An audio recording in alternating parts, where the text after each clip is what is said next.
हैं कि आप सबको यह पता भी नहीं होगा जिस वास्तु की हम पूजा करते हैं तो इसको वास्तु ही क्यों कहते हैं, इसका जन्म किस प्रकार से हुआ। काय वास्तु शास्त्रम प्रवक्ष्यामि लोकानाम हितकामया। लोक के देखिए हमारे ग्रंथों में हर चीज है, कुछ भी ऐसा बकाया नहीं है। आज दूसरे देश हैं वो तरक्की पा रहे हैं, वो संस्कृति हमारे देश की, हमारे यहाँ से ग्रंथों को चुरा करके ले जाया गया और उन लोगों ने उसको अपने प्रयोग में लिया। हम भारतीय लोग उनको भूलते हुए जा रहे हैं। हमारे ग्रंथों का फायदा इन लोगों ने उठाया। जो भी कुछ है आज, जो भी कुछ आपको दिखाई दे रहा है, सब भारतीय ग्रंथों की ये देन है। भगवान विश्वकर्मा वास्तु पुरुष की उत्पत्ति बताते हैं। जो आप ये वास्तु पूजा करते हैं वह उत्पन्न कैसे हुआ, उसकी उत्पत्ति कैसे। आज का टॉपिक बहुत बढ़िया है, जरूर सुनिएगा। कहे वास्तु शास्त्रम प्रवक्ष्यामि लोकानाम हितकामया। वास्तु शास्त्र की मैं चर्चा लोक हित के लिए करता हूँ, ऐसा भगवान विश्वकर्मा बोले। कहते हैं पुरा त्रेता युगे हासीन महाभूतम व्यवस्थितम स्वाप्यमानम शरीरेण सकलम भुवनत तथा। बात उस समय की है, उस युग में प्राचीन काल में एक बार ऐसा हुआ था, अंधकासुर और भगवान महादेव का घमासान युद्ध हुआ। इतनी जोर से युद्ध हुआ कि भगवान शंकर की पसीने की बूंद माथे की, भूत भावन भूतेशः, भगवान भूत भावन शंकर की माथे की जो बूंद है पसीने की है, वो जमीन पर गिरी।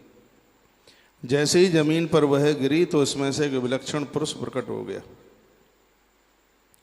उसने बड़ी जोर से गर्जना की, ऐसा लग रहा था कि कहीं उत्पात ना हो जाए। उसने ऐसी भयंकर गर्जना की तो सब ब्रह्मा जी के पास पहुंचे देवता।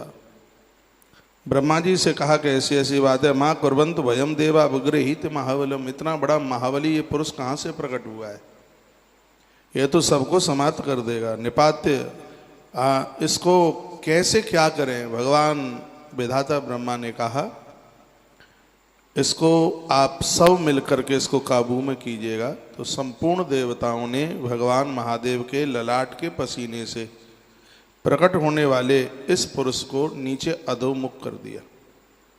वो जमीन की तरफ बैठ रहा था और जितने भी देवता थे वो सब इसकी पीठ के ऊपर जाके बैठ गए। माँ कुर्वत्तु भयम देवा विग्रहो तेन महाबलम निपात्य दो मुखम भूमौ निर्वशंका भविष्यतः। उसका मुख नीचे की तरफ किया और वह उसको अधोमुख कर दिया, यानी अर्थात उसको चित्त लिटा दिया। इसे सब मिलकर के पट्ट कर दें तथा शंका रहित तो हो जाएं, विधाता ब्रह्मा कह रहे थे। चित्त से पट्ट कर दें। सब देवता मिले और उसको चित्त से उसको पट्ट कर दिया। बैठ गए इसकी पीठ के ऊपर। देवतस्तौ क्रोध संतप्तई गृहीत्पातई महाबलम विनक्ष मदो वक्त्रम स्था तत्रैव से सुराहा। सब उसकी पीठ के ऊपर बैठे हैं। विधाता ब्रह्मा ने कहा देवताओं, इसकी पीठ को तुमने अपना भाग बनाया है, रहने का स्थान बनाया है, और इसको देख करके यह मुझे लग रहा है कि संपूर्ण सृष्टि के जितने भी मकान हैं, मंजिलें हैं, वो सब इसके पृष्ठभाग पर वो खड़ी होंगी। मैं इसको एक नाम देता हूँ, इसका नाम होगा वास्तु। बहुत ध्यान सुनिएगा। वास्तु पुरुष का प्राकट्य भादों कृष्ण पक्ष की तृतीया को दिन शनिवार के दिन हुआ है। कृतिका नक्षत्र था उस दिन, व्यतिपात योग था। ब्रह्मा जी ने जगत कल्याण के लिए भगवान महादेव के माध्यम से इस वीर पुरुष को प्रकट किया। ये ब्रह्मा जी ने ही किया। वास्तु पुरुष की ब्रह्मा जी से प्रार्थना। जो वास्तु पुरुष प्रकट हुआ उसने ब्रह्मा जी से प्रार्थना की, चराचरमिदं सर्वं त्वया सृष्टम जगत प्रभु। हे प्रभु, आप जगत की सृष्टि करते हैं, बिना अपराधीन चमाम पीड़यंती च सुरावृसम, ये मेरे बिना अपराध के ये देवता मुझे कष्ट क्यों दे रहे हैं? मेरी पीठ पर बैठे हैं, ये मुझे क्यों कष्ट दे रहे हैं? मैंने अपराध क्या किया है, मुझे आप ये बता दीजिए। वास्तु पुरुष ने कहा, हे जगत कर्ता, आपने संपूर्ण चराचर जगत को रचा है तथा मेरी भी रचना की है, तो फिर ये देवता सब के सब मिलकर ये मुझे इतना कष्ट क्यों दे रहे हैं? मेरी पीठ पर क्यों बैठ रहे हैं? ब्रह्मा जी ने वरदान दिया,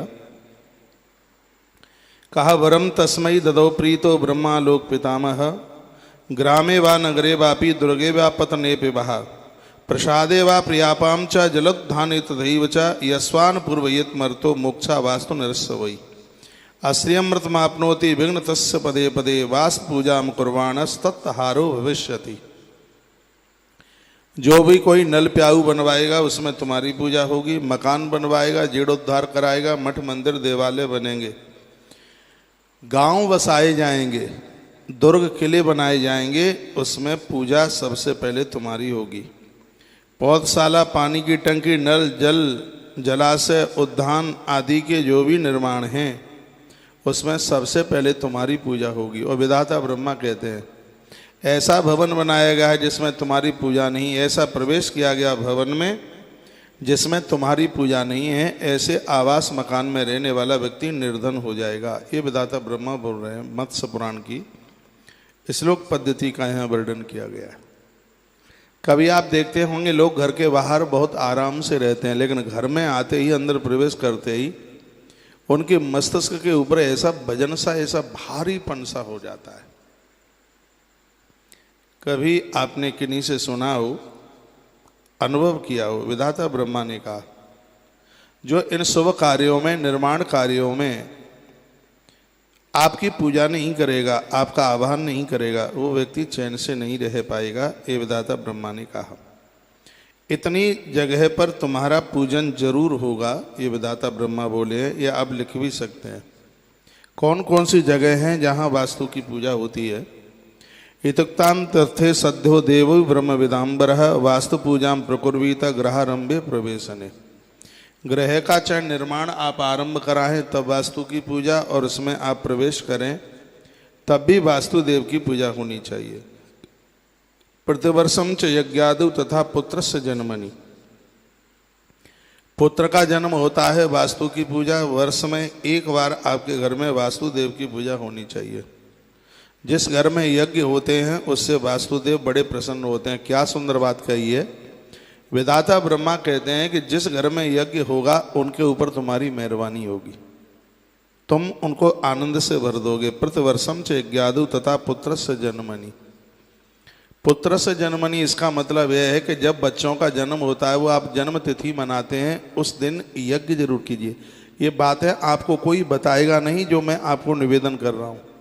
विधाता ब्रह्मा वास्तुदेव को कहते हैं कि जिनके घर में बच्चे हैं, संतान हैं, उनके जन्मदिन पर जो अपने घर में यज्ञ करेंगे, उस घर में वास्तु कोई दोष नहीं रहेगा, उसके ऊपर तुम अति प्रसन्न होंगे। बच्चों का जन्मदिन मनाइए, लेकिन उसमें याज्ञिक कर्म कीजिए, उसमें मांगलिक कर्म कीजिए, इससे वास्तुदेव को प्रसन्नता होगी। विधाता ब्रह्मा ने ऐसा बोला। व्रतवंदे विवाहे च तथैव च महोत्सवे। आप विवाह की तारीख मनाते हैं, शादी की तारीख मनाते हैं, इस श्लोक में यही कहा है। तो उस समय भी आप अपने घर में मांगलिक कार्यों के साथ में आप यजन कीजिए, हवन कीजिए, ब्राह्मणों को बुलाइए, संत गुरुजनों को बुलाइए, इससे वास्तु को शांति मिलती है, यह अति प्रसन्न होता है। जीर्णोद्धारे तथा सलन्यासे चैव विशेषता वज्राग्नि दूषते भग्ने सर्प चांडाल विष्टते। देखो यहाँ लिखा है, घर में तुम्हें सर्प दिखाई दे, पूजन कीजिए, वास्तु का पूजन कीजिए। घर में कोई पत्थर टूट के ऊपर से नीचे गिर गया, ऐसी कोई दिक्कत आई है, घर का कोई भाग टूट के नीचे गिरा है, उस समय विधिवत रूप से इस देव का घर में वंदन हो, पूजन हो। पूजा बहुत सरल है, इसमें कोई ऐसी बात नहीं है। जल का लोटा भर के रखिएगा एक पटे के ऊपर, और सामने एक सांपिन चांदी के बना करके रख दीजिएगा, उनका पूजन कीजिएगा। साधारण भाव से ही आप पूजा, शंकर जी का पुत्र है वास्तु, भगवान महादेव के मंत्र बोल दीजिएगा। कुछ नहीं, आपसे आता हो तो पंचाक्षर मंत्र उसका आप जप कर लीजिएगा। लिखा है जीर्णोद्धारी तथा संन्यन न्यासे चई विशेषता। घर में कोई टूट फूट हुई है, कुछ चीज़ें आप तोड़ करके फिर बना रहे हैं, तो उसको वास्तु को वंदन कीजिए और उसका पूजन कीजिए। वज्रांगिनी दूसते भगने सर्प चांडाल विष्टता। घर में सांप निकला है, घर में कोई चांडाल व्यक्ति आया है, वास्तुदेव का पूजन कीजिए। यहाँ तो इसमें यह लिखा है कि यदि घर में कोई शराबी भी आया और आपको पता है कि ये व्यक्ति शराब पीता है, यहाँ इस ग्रंथ में लिखा है एक लोटे में गंगा जल लीजिएगा, आम का पत्ता डाल करके घर में छिड़काव कीजिए, इससे वास्तुदेव को शांति मिलती है। कोई शराबी, और जिस घर में ही शराबी रहते हैं परमात्मा ही बचाए। ये मत्स्य पुराण के माध्यम से जो मैं आपको ये वास्तु की बातें कह रहा हूँ, ये आपके बहुत काम में आएंगी। उल्लूक वास्ते, जिस घर में उल्लू का आगमन हुआ है, जिस घर में कबूतरों ने अपना डेरा बना लिया है, 7 रात्रौ, कबूतर 7 रात जिस घर में रुके हैं उसमें वास्तु दोष पैदा होता है। ऐसी जगह पर वास्तु को वंदन पूजन। मृगादि वासते रात्रौ गौ मार्जार विनांदते। गौ को मारने वाला व्यक्ति, गौ हत्या करने वाला व्यक्ति यदि आपके घर एक रात भी आके रुक गया है, उस घर में वास्तु दोष पैदा हो जाएगा। ये स्वयं भगवान विश्वकर्मा बोल रहे हैं, ये किसी और की बात नहीं है। स्वयं भगवान विश्वकर्मा बता रहे हैं, गौ हत्यारा, गाय को मारने वाला व्यक्ति एक रात भी आपके घर रुक के चला गया है तो घर में वास्तु दोष पैदा हो जाएगा। स्त्री की हत्या करने वाला, नारी की हत्या करने वाला व्यक्ति आपके घर में रुक के चला गया, ब्राह्मण हत्यारा कोई व्यक्ति आपके घर में रुक के चला गया है, घर वास्तु दोष से दूषित हो जाएगा। इसके लिए वर्ष में एक बार यज्ञ जरूर कीजिए, नहीं तो हर महीने में 2 बार यज्ञ की घर में यज्ञ करने की बात बताई गई है। 2 बार प्रदोष वाले दिन यज्ञ करने से, हवन करने से, जिस घर में लोग प्रदोष का व्रत करते हैं, प्रदोष व्रत ग्रंथ में लिखा है कि उस घर में किसी भी प्रकार का वास्तु दोष नहीं रहता। जिस घर में भगवान नर्मदेश्वर स्थापित हैं उस घर में वास्तु दोष नहीं रहता। जिस घर में भगवान श्री कृष्ण की स्थापना है उस घर में वास्तु दोष नहीं रहता। जिस घर में पूजा में, ये लिख लीजिएगा, सुपारी,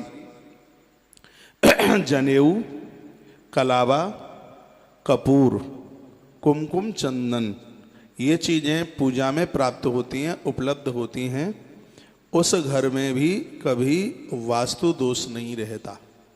जिन घरों में बर्तनों को पानी से खाली करके नहीं रखा जाता, बर्तनों में जल मिलता ही है, ऐसे घर में वास्तु दोष नहीं रहता। कपोतकः ग्राहवासे मधुनाम निलय, तथा कबूतर का घर में रहना शुभ नहीं है, ऐसा श्री विश्वकर्मा जी बोलते। ये कुछ चीज़ें ऐसी हैं जो कि घर में वास्तु दोष को पैदा कर देती हैं। क्या आप मुझे बता पाएंगे कि मैं यहाँ से जो कह रहा हूँ कि बात समझ में आ रही होगी कि मैं ऐसे ही बोल रहा हूँ? आ रही होगी? तो लिखा है कपोतका ग्रहवासे मधुनाम निलयो, तथा मधुमक्खी का छत्ता भी, मधुमक्खी जो अपना छत्ता आके लगा लेती है, यह भी घर में शुभ नहीं है। अन्यशैव महोत्पाते दूसते शांति माचरेत। इस सब के लिए वास्तु शांति करनी चाहिए। और सुन लीजिए, यदि घर पर आकाशीय बिजली गिर जाए, घर टूट फूट जाए, दूषित हो जाए, सर्पों की अधिकता होने पर, गौ घातक गौमांस भक्षी घर में प्रवेश करने पर, उल्लुओं के रहने पर, 7 दिन तक लगातार कौए का बसेरा घर में रहने पर, घर में रात्रि में पालतू पशु या गाय के रोने का शब्द सुनकर, गौ माता रोए, सियार आदि बोले, बिल्ली आदि की रोने की आवाज, इसलिए बिल्ली पालना ठीक नहीं है। हाँ, ठीक नहीं है। ये वास्तु के इस ग्रंथ में कहा है कि जिस घर में बिल्ली रोती है वहां पर वास्तु दोष लग जाता है। घर में स्त्रियों का नित्य कलह करना, घर में कबूतरों का वास हो जाना, मधुमक्खियों का छत्ता लग जाना, ये इतनी सी स्थिति बनती है, वहां वास्तु शांति अवश्य करानी चाहिए। क्या सुंदर बात इस ग्रंथ में लिखी है, तोड़ा फोड़ी ना करें बिल्कुल। आज के वास्तु शास्त्री लोग हैं वो सब आपका तोड़वा के रख देंगे, आपकी रसोई तोड़वा देंगे, आपके बाथरूम तोड़वा देंगे, आपका ड्राइंग रूम तोड़वा देंगे। मेरे पास इतना सुंदर ग्रंथ है जिसमें वास्तु की बातों का वर्णन है, उसमें का कुछ भी तोड़ने की जरूरत नहीं है। बस थोड़ी इतनी सी सावधानी कर लीजिएगा। पूजा पाठ क्या लगता है, आप 8 दिन में 15 दिन में महीने में एक बार अपने घर में आहुति डाल ले, यज्ञ कर ले, प्रदोष का व्रत घर में कोई भी कर ले। इतनी सी चीज़ें 5-4 चीज़ें मैंने आपको बताई हैं। कपूर घर में मिले, सुपारी मिले, कलावा मिले, घर में जनेऊ मिले, यज्ञोपवीत मिले, रोली चंदन मिले, ये सब चीज़ों से घर में वास्तु दोष नहीं रहता। जिस घर में माँ तुलसी को रोपित किया गया है उस घर में भी वास्तु दोष नहीं रहता। इसी ग्रंथ में लिखा है। जिस घर में भगवान महादेव को बिठाया है, सालराम भगवान को बिठाया है, भगवान श्री कृष्ण की स्थापना जिस घर में है उस घर में भी वास्तु दोष नहीं रहता। जिस घर में गौ माता को चंदिया निकलती है उस घर में भी किसी भी प्रकार का वास्तु दोष नहीं रहता। ऐसा यहाँ पुराण के अंतर्गत ये लिखा हुआ है। एक बार जयकारा लगाएं, बोलिए बांके बिहारी लाल की, हनुमान जी महाराज की जय। जय श्री राधे, जय जय श्री राधे, जय जय श्री राधे। वास्तुदेव का स्थान है हमेशा ईशान कोण में होता है।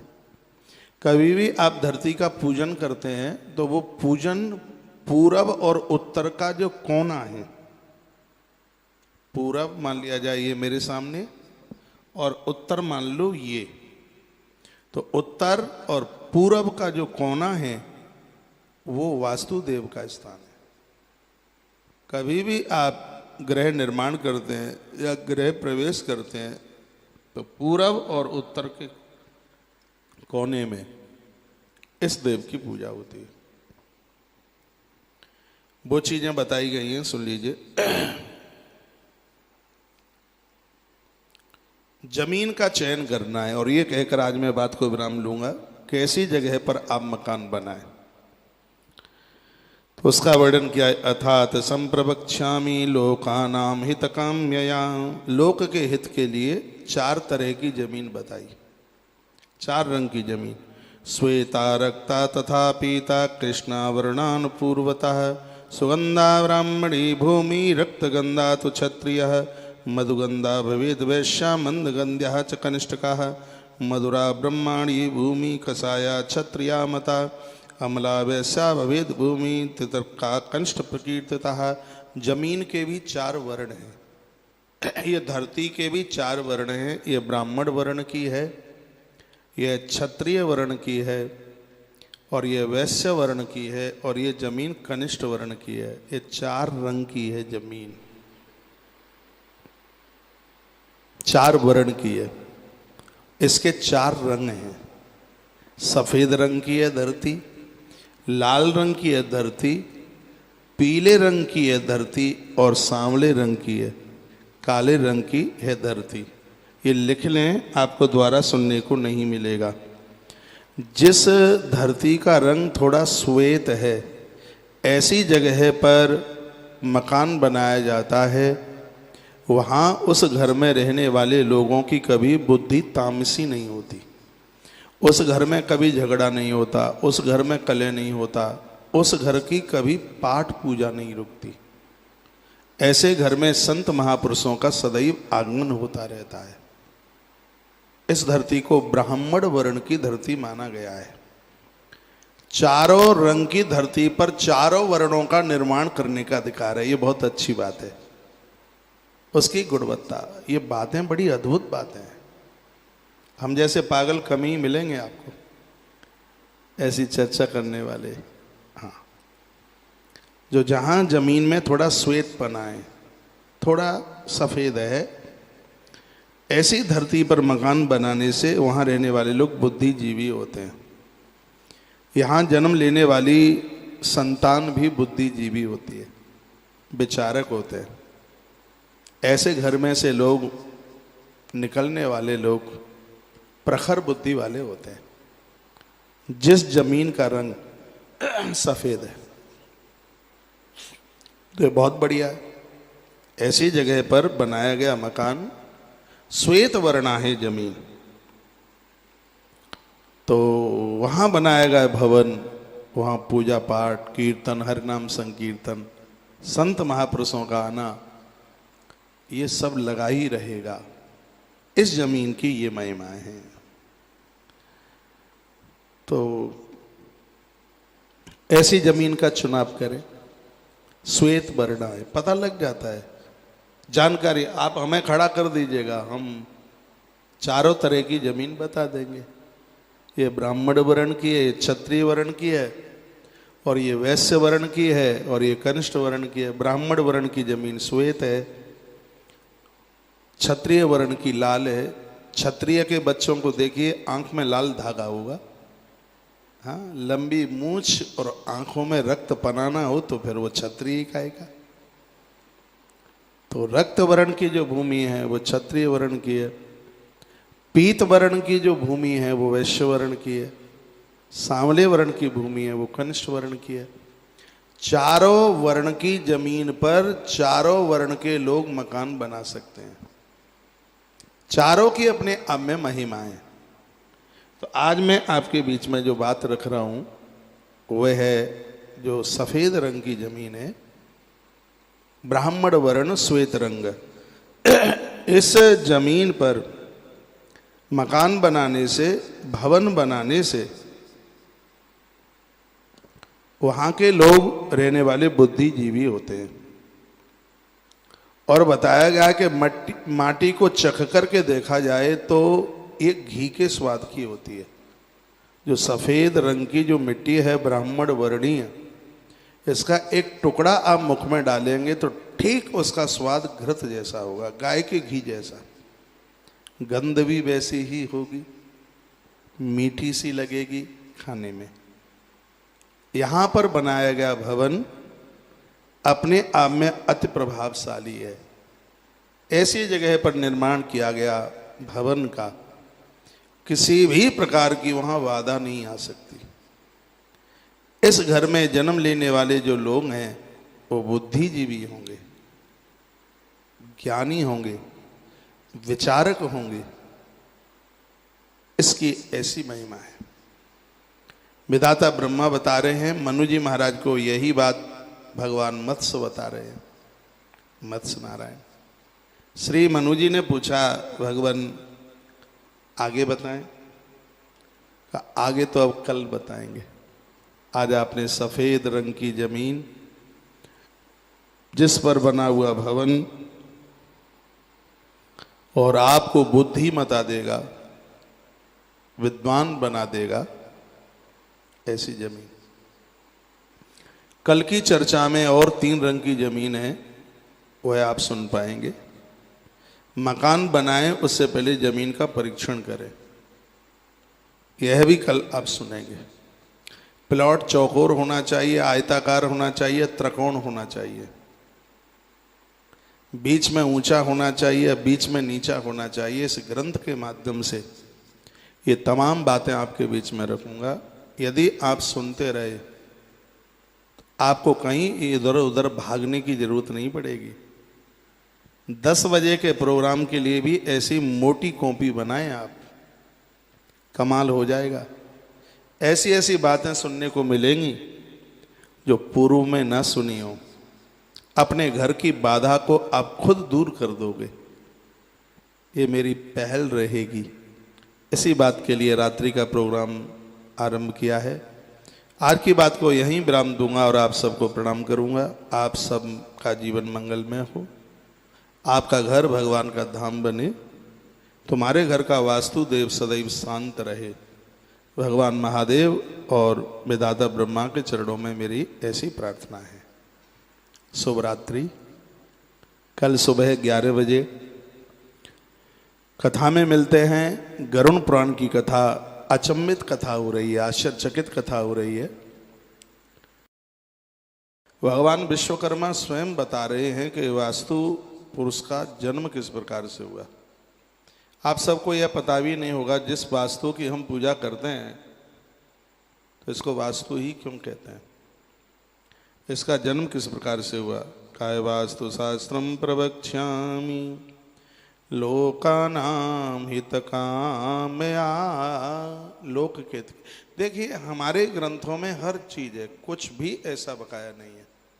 आज दूसरे देश हैं वो तरक्की पा रहे हैं, वो संस्कृति हमारे देश की, हमारे यहाँ से ग्रंथों को चुरा करके ले जाया गया और उन लोगों ने उसको अपने प्रयोग में लिया। हम भारतीय लोग उनको भूलते हुए जा रहे हैं। हमारे ग्रंथों का फायदा इन लोगों ने उठाया।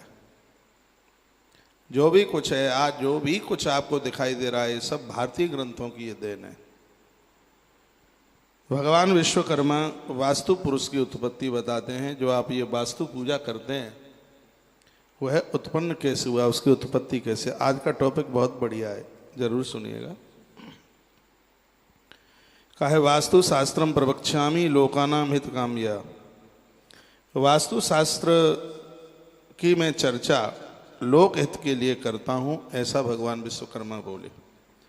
कहते हैं पुरा त्रेता युगे हासीन महाभूतम व्यवस्थितम स्वाप्यमानम शरीरेण सकलम भुवनत तथा। बात उस समय की है, उस युग में प्राचीन काल में एक बार ऐसा हुआ था, अंधकासुर और भगवान महादेव का घमासान युद्ध हुआ। इतनी जोर से युद्ध हुआ कि भगवान शंकर की पसीने की बूंद माथे की, भूत भावन भूतेशः, भगवान भूत भावन शंकर की माथे की जो बूंद है पसीने की है, वो जमीन पर गिरी। जैसे ही जमीन पर वह गिरी तो उसमें से एक विलक्षण पुरुष प्रकट हो गया। उसने बड़ी जोर से गर्जना की, ऐसा लग रहा था कि कहीं उत्पात ना हो जाए। उसने ऐसी भयंकर गर्जना की तो सब ब्रह्मा जी के पास पहुंचे देवता। ब्रह्मा जी से कहा कि ऐसी ऐसी बात है। माँ कुर्वंत भयम देवा विग्रहित महाबलम। इतना बड़ा महाबली ये पुरुष कहाँ से प्रकट हुआ है, ये तो सबको समाप्त कर देगा। निपात्य इसको कैसे क्या करें। भगवान विधाता ब्रह्मा ने कहा इसको आप सब मिलकर के इसको काबू में कीजिएगा। तो संपूर्ण देवताओं ने भगवान महादेव के ललाट के पसीने से प्रकट होने वाले इस पुरुष को नीचे अधोमुख कर दिया। वो जमीन की तरफ बैठ रहा था और जितने भी देवता थे वो सब इसकी पीठ के ऊपर जाके बैठ गए। माँ कुर्वत्तु हयम देवा विग्रह होते न महाबलम निपात्य दो मुखम भूमौ निर्वशंका भविष्यतः। उसका मुख नीचे की तरफ किया और वह उसको अधोमुख कर दिया, यानी अर्थात उसको चित्त लिटा दिया। इसे सब मिलकर के पट्ट कर दें तथा शंका रहित हो जाएं, विधाता ब्रह्मा कह रहे थे। चित्त से पट्ट कर दें। सब देवता मिले और उसको चित्त से उसको पट्ट कर दिया। बैठ गए इसकी पीठ के ऊपर। देवता ततस्तौ क्रोध संतप्त गृहीत पातई महाबलम विनिक्ष मदो वक्त्रम स्था तत्रैव से सुराहा। सब उसकी पीठ के ऊपर बैठे हैं। विधाता ब्रह्मा ने कहा देवताओं, इसकी पीठ को तुमने अपना भाग बनाया है, रहने का स्थान बनाया है, और इसको देख करके यह मुझे लग रहा है कि संपूर्ण सृष्टि के जितने भी मकान हैं, मंजिलें हैं, वो सब इसके पृष्ठभाग पर वो खड़ी होंगी। मैं इसको एक नाम देता हूँ, इसका नाम होगा वास्तु। बहुत ध्यान सुनिएगा। वास्तु पुरुष का प्राकट्य भादों कृष्ण पक्ष की तृतीया को दिन शनिवार के दिन हुआ है। कृतिका नक्षत्र था उस दिन, व्यतिपात योग था। ब्रह्मा जी ने जगत कल्याण के लिए भगवान महादेव के माध्यम से इस वीर पुरुष को प्रकट किया। ये ब्रह्मा जी ने ही किया। वास्तु पुरुष की ब्रह्मा जी से प्रार्थना।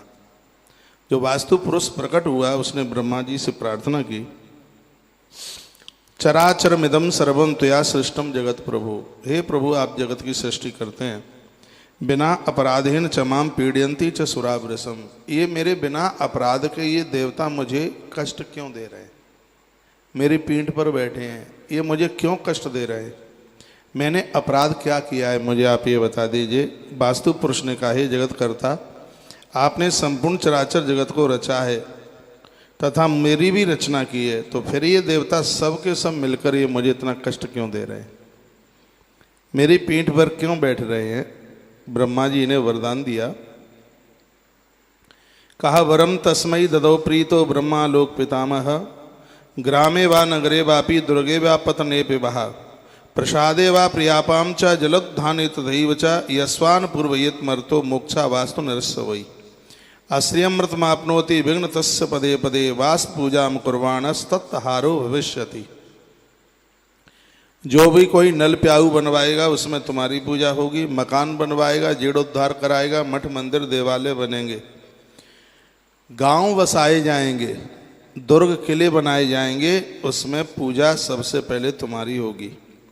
पौधशाला, पानी की टंकी, नल जल, जलाशय, उद्यान आदि के जो भी निर्माण हैं उसमें सबसे पहले तुम्हारी पूजा होगी। और विधाता ब्रह्मा कहते हैं, ऐसा भवन बनाया गया है जिसमें तुम्हारी पूजा नहीं, ऐसा प्रवेश किया गया भवन में जिसमें तुम्हारी पूजा नहीं है, ऐसे आवास मकान में रहने वाला व्यक्ति निर्धन हो जाएगा। ये विधाता ब्रह्मा बोल रहे हैं। मत्स्य पुराण की श्लोक पद्धति का यहाँ वर्णन किया गया है।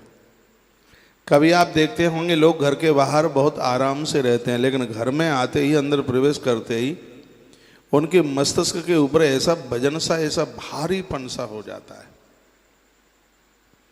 कभी आपने किन्हीं से सुना हो, अनुभव किया हो, विधाता ब्रह्मा ने कहा, जो इन शुभ कार्यों में, निर्माण कार्यों में आपकी पूजा नहीं करेगा, आपका आह्वान नहीं करेगा, वो व्यक्ति चैन से नहीं रह पाएगा। ये विधाता ब्रह्मा ने कहा। इतनी जगह पर तुम्हारा पूजन जरूर होगा, ये विधाता ब्रह्मा बोले हैं। ये आप लिख भी सकते हैं कौन कौन सी जगह हैं जहाँ वास्तु की पूजा होती है। इतुक्तान तथे सद्यो देवो ब्रह्म विदाम्बरः, वास्तु पूजा प्रकुर्वीत ग्रहारंभे प्रवेशने। ग्रह का चाहे निर्माण आप आरंभ कराएं तब वास्तु की पूजा, और उसमें आप प्रवेश करें तब भी वास्तुदेव की पूजा होनी चाहिए।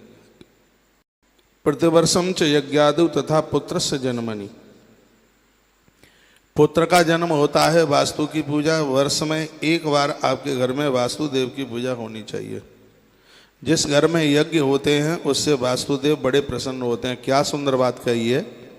वेदाता ब्रह्मा कहते हैं कि जिस घर में यज्ञ होगा उनके ऊपर तुम्हारी मेहरबानी होगी, तुम उनको आनंद से भर दोगे। प्रतिवर्षम च यज्ञादु तथा पुत्र से जन्मनि, पुत्र से जन्मनि इसका मतलब यह है कि जब बच्चों का जन्म होता है, वो आप जन्म तिथि मनाते हैं, उस दिन यज्ञ जरूर कीजिए। ये बात है आपको कोई बताएगा नहीं, जो मैं आपको निवेदन कर रहा हूँ। वेदाता ब्रह्मा वास्तुदेव को कहते हैं कि जिनके घर में बच्चे हैं, संतान हैं, उनके जन्मदिन पर जो अपने घर में यज्ञ करेंगे उस घर में वास्तु कोई दोष नहीं रहेगा, उसके ऊपर तुम अति प्रसन्न होंगे। बच्चों का जन्मदिन मनाइए, लेकिन उसमें याज्ञिक कर्म कीजिए, उसमें मांगलिक कर्म कीजिए, इससे वास्तुदेव को प्रसन्नता होगी। विधाता ब्रह्मा ने ऐसा बोला। व्रतवंदे विवाहे च तथैव च महोत्सवे, आप विवाह की तारीख मनाते हैं, शादी की तारीख मनाते हैं, इस श्लोक में यही कहा है। तो उस समय भी आप अपने घर में मांगलिक कार्यों के साथ में आप यजन कीजिए, हवन कीजिए, ब्राह्मणों को बुलाइए, संत गुरुजनों को बुलाइए, इससे वास्तु को शांति मिलती है, यह अति प्रसन्न होता है। जीर्णोद्धारे तथा सलन्यासे चैव विशेषता, वज्राग्नि दूषते भग्ने सर्प चांडाल विष्टते। देखो यहाँ लिखा है घर में तुम्हें सर्प दिखाई दे, पूजन कीजिए, वास्तु का पूजन कीजिए। घर में कोई पत्थर टूट के ऊपर से नीचे गिर गया, ऐसी कोई दिक्कत आई है, घर का कोई भाग टूट के नीचे गिरा है, उस समय विधिवत रूप से इस देव का घर में वंदन हो, पूजन हो। पूजा बहुत सरल है, इसमें कोई ऐसी बात नहीं है। जल का लोटा भर के रखिएगा एक पटे के ऊपर, और सामने एक सांप चांदी के बना करके रख दीजिएगा, उनका पूजन कीजिएगा। साधारण भाव से ही आप पूजा, शंकर जी का पुत्र है वास्तु, भगवान महादेव के मंत्र बोल दीजिएगा। कुछ नहीं आपसे आता हो तो पंचाक्षर मंत्र, उसका आप जप कर लीजिएगा। लिखा है जीर्णोद्धारी तथा सन्न्यासे चई विशेषता, घर में कोई टूट फूट हुई है, कुछ चीज़ें आप तोड़ करके फिर बना रहे हैं, तो उसको वास्तु को वंदन कीजिए और उसका पूजन कीजिए। वज्रांगिनी दूसते भगने सर्प चांडाल विष्टता, घर में सांप निकला है, घर में कोई चांडाल व्यक्ति आया है, वास्तुदेव का पूजन कीजिए। यहाँ तो इसमें यह लिखा है कि यदि घर में कोई शराबी भी आया और आपको पता है कि ये व्यक्ति शराब पीता है, यहाँ इस ग्रंथ में लिखा है एक लोटे में गंगा जल लीजिएगा, आम का पत्ता डाल करके घर में छिड़काव कीजिए, इससे वास्तुदेव को शांति मिलती है। कोई शराबी, और जिस घर में ही शराबी रहते हैं परमात्मा ही बचाए। ये मत्स्य पुराण के माध्यम से जो मैं आपको ये वास्तु की बातें कह रहा हूँ, ये आपके बहुत काम में आएंगी। उल्लू वास्ते, जिस घर में उल्लू का आगमन हुआ है, जिस घर में कबूतरों ने अपना डेरा बना लिया है, सप्तरात्रौ, कबूतर 7 रात जिस घर में रुके हैं उसमें वास्तु दोष पैदा होता है। ऐसी जगह पर वास्तु को वंदन पूजन। मृगाद वासते रात्रौ गौ मार्जार विनांदिते, गौ को मारने वाला व्यक्ति, गौ हत्या करने वाला व्यक्ति यदि आपके घर एक रात भी आके रुक गया है, उस घर में वास्तु दोष पैदा हो जाएगा। ये स्वयं भगवान विश्वकर्मा बोल रहे हैं, ये किसी और की बात नहीं है, स्वयं भगवान विश्वकर्मा बता रहे हैं। गौ हत्यारा, गाय को मारने वाला व्यक्ति एक रात भी आपके घर रुक के चला गया है तो घर में वास्तु दोष पैदा हो जाएगा। स्त्री की हत्या करने वाला, नारी की हत्या करने वाला व्यक्ति आपके घर में रुक के चला गया, ब्राह्मण हत्यारा कोई व्यक्ति आपके घर में रुक के चला गया है, घर वास्तु दोष से दूषित हो जाएगा। इसके लिए वर्ष में एक बार यज्ञ जरूर कीजिए, नहीं तो हर महीने में 2 बार यज्ञ की घर में यज्ञ करने की बात बताई गई है। 2 बार प्रदोष वाले दिन यज्ञ करने से, हवन करने से, जिस घर में लोग प्रदोष का व्रत करते हैं, प्रदोष व्रत ग्रंथ में लिखा है कि उस घर में किसी भी प्रकार का वास्तु दोष नहीं रहता। जिस घर में भगवान नर्मदेश्वर स्थापित हैं उस घर में वास्तु दोष नहीं रहता। जिस घर में भगवान श्री कृष्ण की स्थापना है उस घर में वास्तु दोष नहीं रहता। जिस घर में पूजा में, ये लिख लीजिएगा, सुपारी, जनेऊ, कलावा, कपूर, कुमकुम, चंदन, ये चीज़ें पूजा में प्राप्त होती हैं, उपलब्ध होती हैं, उस घर में भी कभी वास्तु दोष नहीं रहता। जिन घरों में बर्तनों को पानी से खाली करके नहीं रखा जाता, बर्तनों में जल मिलता ही है, ऐसे घर में वास्तु दोष नहीं रहता। कपोतकः ग्राहवासे मधुनाम निलय, तथा कबूतर का घर में रहना शुभ नहीं है, ऐसा श्री विश्वकर्मा जी बोलते। ये कुछ चीज़ें ऐसी हैं जो कि घर में वास्तु दोष को पैदा कर देती हैं। क्या आप मुझे बता पाएंगे कि मैं यहाँ से जो कह रहा हूँ कि बात समझ में आ रही होगी कि मैं ऐसे ही बोल रहा हूँ? आ रही होगी? तो लिखा है कपोतका ग्रहवासे मधुनाम निलयो, तथा मधुमक्खी का छत्ता भी, मधुमक्खी जो अपना छत्ता आके लगा लेती है, यह भी घर में शुभ नहीं है। अन्यशैव महोत्पाते दूसते शांति माचरेत, इस सब के लिए वास्तु शांति करनी चाहिए। और सुन लीजिए, यदि घर पर आकाशीय बिजली गिर जाए, घर टूट फूट जाए, दूषित हो जाए, सर्पों की अधिकता होने पर, गौ घातक गौमांस भक्षी घर में प्रवेश करने पर, उल्लुओं के रहने पर, 7 दिन तक लगातार कौए का बसेरा घर में रहने पर, घर में रात्रि में पालतू पशु या गाय के रोने का शब्द सुनकर, गौ माता रोए, सियार आदि बोले, बिल्ली आदि की रोने की आवाज, इसलिए बिल्ली पालना ठीक नहीं है। हाँ, ठीक नहीं है। ये वास्तु के इस ग्रंथ में कहा है कि जिस घर में बिल्ली रोती है वहां पर वास्तु दोष लग जाता है। घर में स्त्रियों का नित्य कलह करना, घर में कबूतरों का वास हो जाना, मधुमक्खियों का छत्ता लग जाना, ये इतनी सी स्थिति बनती है, वहां वास्तु शांति अवश्य करानी चाहिए। क्या सुंदर बात इस ग्रंथ में लिखी है, तोड़ा फोड़ी ना करें बिल्कुल। आज के वास्तु शास्त्री लोग हैं वो सब आपका तोड़वा के रख देंगे। आपकी रसोई तोड़वा देंगे, आपके बाथरूम तोड़वा देंगे, आपका ड्राइंग रूम तोड़वा देंगे। मेरे पास इतना सुंदर ग्रंथ है जिसमें वास्तु की बातों का वर्णन है, उसमें का कुछ भी तोड़ने की जरूरत नहीं है। बस थोड़ी इतनी सी सावधानी कर लीजिएगा। पूजा पाठ क्या लगता है, आप 8 दिन में, 15 दिन में, महीने में एक बार अपने घर में आहुति डाल ले, यज्ञ कर ले, प्रदोष का व्रत घर में कोई भी कर ले। इतनी सी चीज़ें, 5-4 चीज़ें मैंने आपको बताई हैं। कपूर घर में मिले, सुपारी मिले, कलावा मिले, घर में जनेऊ मिले, यज्ञोपवीत मिले, रोली चंदन मिले, ये सब चीज़ों से घर में वास्तु दोष नहीं रहता। जिस घर में माँ तुलसी को रोपित किया गया है उस घर में भी वास्तु दोष नहीं रहता। इसी ग्रंथ में लिखा है।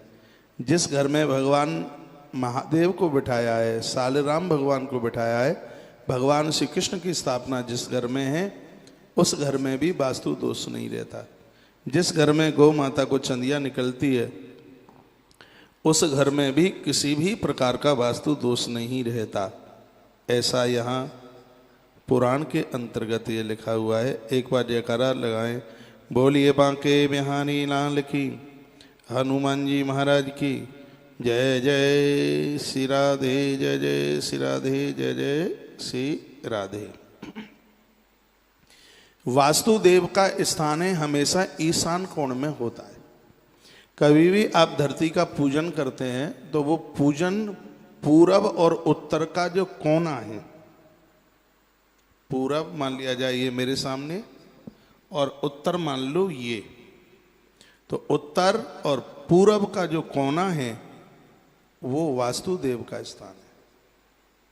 कभी भी आप गृह निर्माण करते हैं या गृह प्रवेश करते हैं तो पूरब और उत्तर के कोने में इस देव की पूजा होती है। वो चीजें बताई गई हैं, सुन लीजिए। जमीन का चयन करना है, और ये कहकर आज मैं बात को विराम लूंगा। कैसी जगह पर आप मकान बनाएं तो उसका वर्णन किया है। अथात संप्रवक्ष्यामि लोकानां हितकाम्यया, लोक के हित के लिए 4 तरह की जमीन बताई, 4 रंग की जमीन। श्वेता रक्ता तथा पीता कृष्णा वर्णान पूर्वतः, सुगंधा ब्राह्मणी भूमि रक्तगंधा तो क्षत्रियः, मधुगंधा भवेद वैश्या मंदगंध्या च कनिष्ठकाः, मधुरा ब्रह्माणी भूमि कसाया क्षत्रिया मता, अमला वैश्या भवेद भूमि तितर्का कनिष्ठ प्रकीर्तितः। जमीन के भी 4 वर्ण हैं, ये धरती के भी 4 वर्ण हैं। ये ब्राह्मण वर्ण की है, ये क्षत्रिय वर्ण की है, और ये वैश्य वर्ण की है, और ये जमीन कनिष्ठ वर्ण की है। ये 4 रंग की है जमीन, 4 वर्ण की है। इसके 4 रंग हैं। सफेद रंग की है धरती, लाल रंग की है धरती, पीले रंग की है धरती, और सांवले रंग की है, काले रंग की है धरती। ये लिख लें, आपको द्वारा सुनने को नहीं मिलेगा। जिस धरती का रंग थोड़ा श्वेत है ऐसी जगह पर मकान बनाया जाता है, वहाँ उस घर में रहने वाले लोगों की कभी बुद्धि तामसी नहीं होती, उस घर में कभी झगड़ा नहीं होता, उस घर में कलह नहीं होता, उस घर की कभी पाठ पूजा नहीं रुकती। ऐसे घर में संत महापुरुषों का सदैव आगमन होता रहता है। इस धरती को ब्राह्मण वर्ण की धरती माना गया है। चारों रंग की धरती पर चारों वर्णों का निर्माण करने का अधिकार है। ये बहुत अच्छी बात है। उसकी गुणवत्ता, ये बातें बड़ी अद्भुत बातें हैं। हम जैसे पागल कम ही मिलेंगे आपको ऐसी चर्चा करने वाले। हाँ, जो जहाँ जमीन में थोड़ा श्वेतपना है, थोड़ा सफ़ेद है, ऐसी धरती पर मकान बनाने से वहाँ रहने वाले लोग बुद्धिजीवी होते हैं। यहाँ जन्म लेने वाली संतान भी बुद्धिजीवी होती है, विचारक होते हैं। ऐसे घर में से लोग निकलने वाले लोग प्रखर बुद्धि वाले होते हैं। जिस जमीन का रंग सफ़ेद है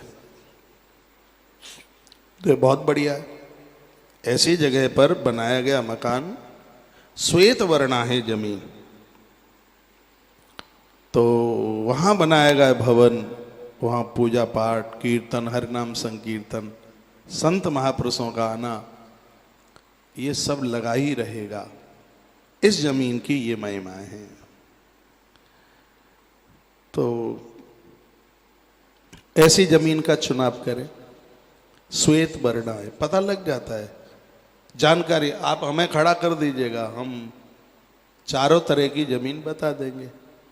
ये ब्राह्मण वर्ण की है, ये क्षत्रिय वर्ण की है, और ये वैश्य वर्ण की है, और ये कनिष्ठ वर्ण की है। ब्राह्मण वर्ण की जमीन श्वेत है, क्षत्रिय वर्ण की लाल है। क्षत्रिय के बच्चों को देखिए, आंख में लाल धागा होगा, हाँ, लंबी मूछ और आंखों में रक्त पनाना हो तो फिर वो क्षत्रिय कहेगा। तो रक्त वर्ण की जो भूमि है वो क्षत्रिय वर्ण की है। पीत वर्ण की जो भूमि है वो वैश्य वर्ण की है। सांवले वर्ण की भूमि है वो कनिष्ठ वर्ण की है। चारों वर्ण की जमीन पर चारों वर्ण के लोग मकान बना सकते हैं। चारों की अपने आप में महिमाएं। तो आज मैं आपके बीच में जो बात रख रहा हूं वह है जो सफेद रंग की जमीन है, ब्राह्मण वर्ण श्वेत रंग। इस जमीन पर मकान बनाने से, भवन बनाने से वहां के लोग रहने वाले बुद्धिजीवी होते हैं। और बताया गया कि माटी को चख करके देखा जाए तो ये घी के स्वाद की होती है। जो सफेद रंग की जो मिट्टी है ब्राह्मण वर्णीय, इसका एक टुकड़ा आप मुख में डालेंगे तो ठीक उसका स्वाद घृत जैसा होगा, गाय के घी जैसा। गंध भी वैसी ही होगी, मीठी सी लगेगी खाने में।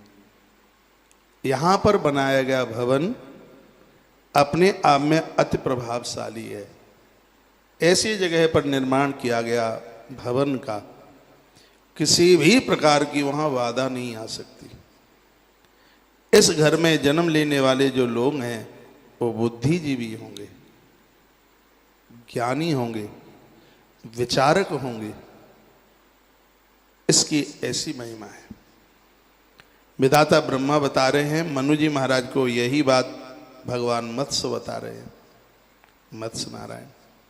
श्री मनु जी ने पूछा, भगवान आगे बताएं?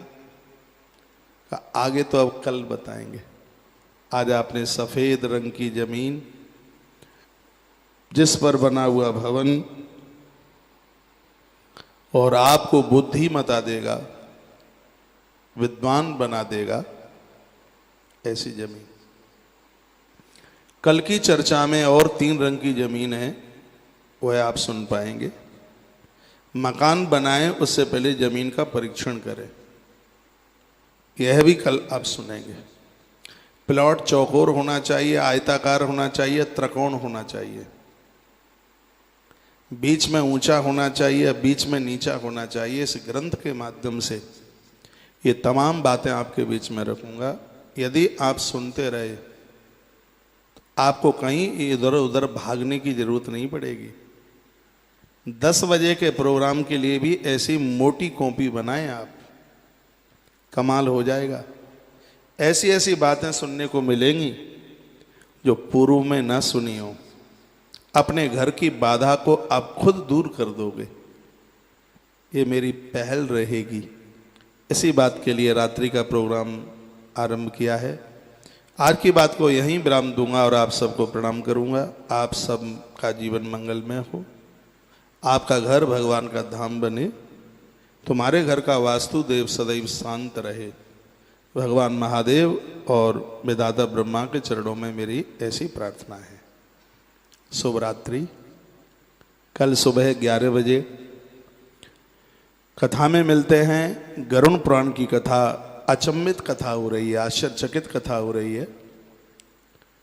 भगवान विश्वकर्मा स्वयं बता रहे हैं कि वास्तु पुरुष का जन्म किस प्रकार से हुआ। आप सबको यह पता भी नहीं होगा, जिस वास्तु की हम पूजा करते हैं तो इसको वास्तु ही क्यों कहते हैं, इसका जन्म किस प्रकार से हुआ। काय वास्तु शास्त्रम प्रवक्ष्यामि लोकानाम हितकामया।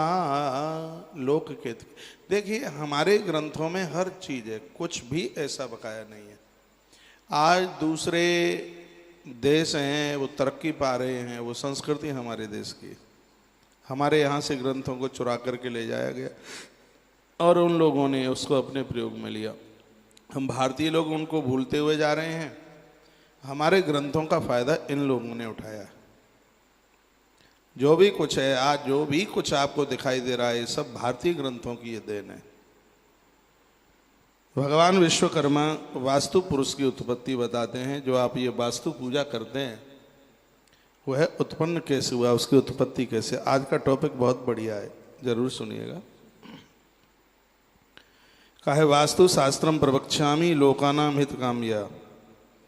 वास्तु शास्त्र की मैं चर्चा लोक हित के लिए करता हूँ, ऐसा भगवान विश्वकर्मा बोले।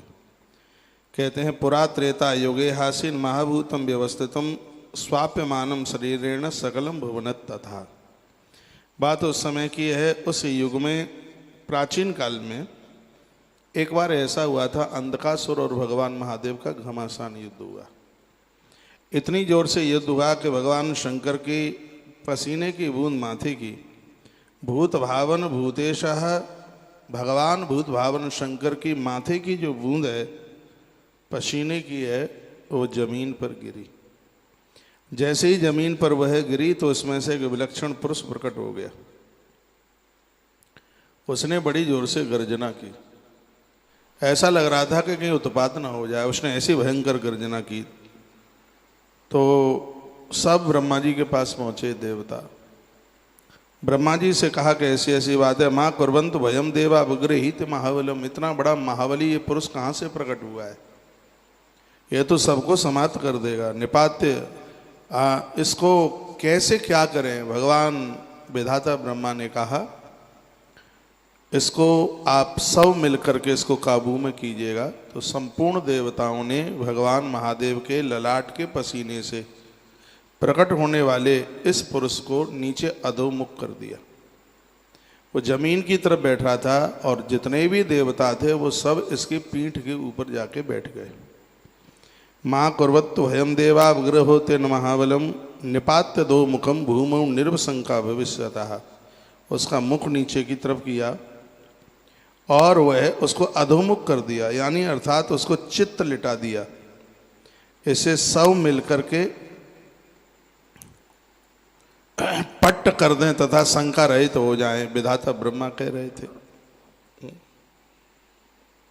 चित्त से पट्ट कर दें। सब देवता मिले और उसको चित्त से उसको पट्ट कर दिया। बैठ गए इसकी पीठ के ऊपर। देवतस्तौ क्रोध संतप्तई गृहीत्पातई महाबलम विनक्ष मदो वक्त्रम स्था तत्रैव से सुराहा। सब उसकी पीठ के ऊपर बैठे हैं। विधाता ब्रह्मा ने कहा देवताओं, इसकी पीठ को तुमने अपना भाग बनाया है, रहने का स्थान बनाया है, और इसको देख करके है मुझे लग रहा है कि संपूर्ण सृष्टि के जितने भी मकान हैं, मंजिलें हैं, वो सब इसके पृष्ठभाग पर वो खड़ी होंगी। मैं इसको एक नाम देता हूँ, इसका नाम होगा वास्तु। बहुत ध्यान सुनिएगा। वास्तु पुरुष का प्राकट्य भादों कृष्ण पक्ष की तृतीया को दिन शनिवार के दिन हुआ है। कृतिका नक्षत्र था उस दिन, व्यतिपात योग था। ब्रह्मा जी ने जगत कल्याण के लिए भगवान महादेव के माध्यम से इस वीर पुरुष को प्रकट किया। ये ब्रह्मा जी ने ही किया। वास्तु पुरुष की ब्रह्मा जी से प्रार्थना। जो वास्तु पुरुष प्रकट हुआ उसने ब्रह्मा जी से प्रार्थना की, चराचरमिदं सर्वं त्वया सृष्टम जगत प्रभु। हे प्रभु, आप जगत की सृष्टि करते हैं, बिना अपराधेन चमाम पीड़यंती च सुरावृसम। ये मेरे बिना अपराध के ये देवता मुझे कष्ट क्यों दे रहे हैं? मेरी पीठ पर बैठे हैं, ये मुझे क्यों कष्ट दे रहे हैं? मैंने अपराध क्या किया है, मुझे आप ये बता दीजिए। वास्तु पुरुष ने कहा, हे जगत कर्ता, आपने संपूर्ण चराचर जगत को रचा है, तथा मेरी भी रचना की है, तो फिर ये देवता सब के सब मिलकर ये मुझे इतना कष्ट क्यों दे रहे हैं, मेरी पीठ पर क्यों बैठ रहे हैं। ब्रह्मा जी ने वरदान दिया, कहा वरम तस्मै ददौ प्रीतो ब्रह्मा लोक पितामह, ग्रामे वा नगरे वापि दुर्गे वा पतने पिबः, प्रसादे वा प्रियापाम च जलोत्थाने तथैव च, यस्वान् पूर्वयेत् मर्तो मोक्षा वास्तु नरस्य वै, आश्रियमृतमाप्नोति विघ्न तस्य पदे पदे, वास पूजा कुर्वाणस्तत्हारो भविष्यति। जो भी कोई नल प्याऊ बनवाएगा उसमें तुम्हारी पूजा होगी, मकान बनवाएगा, जीर्णोद्धार कराएगा, मठ मंदिर देवालय बनेंगे, गांव बसाए जाएंगे, दुर्ग किले बनाए जाएंगे, उसमें पूजा सबसे पहले तुम्हारी होगी। पौधशाला, पानी की टंकी, नल जल, जलाशय, उद्यान आदि के जो भी निर्माण हैं उसमें सबसे पहले तुम्हारी पूजा होगी। और विधाता ब्रह्मा कहते हैं ऐसा भवन बनाया गया है जिसमें तुम्हारी पूजा नहीं, ऐसा प्रवेश किया गया भवन में जिसमें तुम्हारी पूजा नहीं है, ऐसे आवास मकान में रहने वाला व्यक्ति निर्धन हो जाएगा। ये विधाता ब्रह्मा बोल रहे हैं। मत्स्य पुराण की श्लोक पद्धति का यहाँ वर्णन किया गया है। कभी आप देखते होंगे लोग घर के बाहर बहुत आराम से रहते हैं, लेकिन घर में आते ही, अंदर प्रवेश करते ही उनके मस्तिष्क के ऊपर ऐसा वजन सा, ऐसा भारीपन सा हो जाता है। कभी आपने किन्हीं से सुना हो, अनुभव किया हो, विधाता ब्रह्मा ने कहा जो इन शुभ कार्यों में, निर्माण कार्यों में आपकी पूजा नहीं करेगा, आपका आह्वान नहीं करेगा, वो व्यक्ति चैन से नहीं रह पाएगा। ये विधाता ब्रह्मा ने कहा। इतनी जगह पर तुम्हारा पूजन जरूर होगा, ये विधाता ब्रह्मा बोले हैं। ये आप लिख भी सकते हैं कौन कौन सी जगह हैं जहाँ वास्तु की पूजा होती है। इतुक्तांतर्थे सद्यो देवो ब्रह्म विदाम्बरः, वास्तु पूजा प्रकुर्वीत ग्रहारंभे प्रवेशने। ग्रह का चरण निर्माण आप आरंभ कराएं तब वास्तु की पूजा, और उसमें आप प्रवेश करें तब भी वास्तुदेव की पूजा होनी चाहिए। प्रतिवर्षम च यज्ञादु तथा पुत्रस्य जन्मनि, पुत्र का जन्म होता है, वास्तु की पूजा वर्ष में एक बार आपके घर में वास्तुदेव की पूजा होनी चाहिए। जिस घर में यज्ञ होते हैं उससे वास्तुदेव बड़े प्रसन्न होते हैं। क्या सुंदर बात कही है।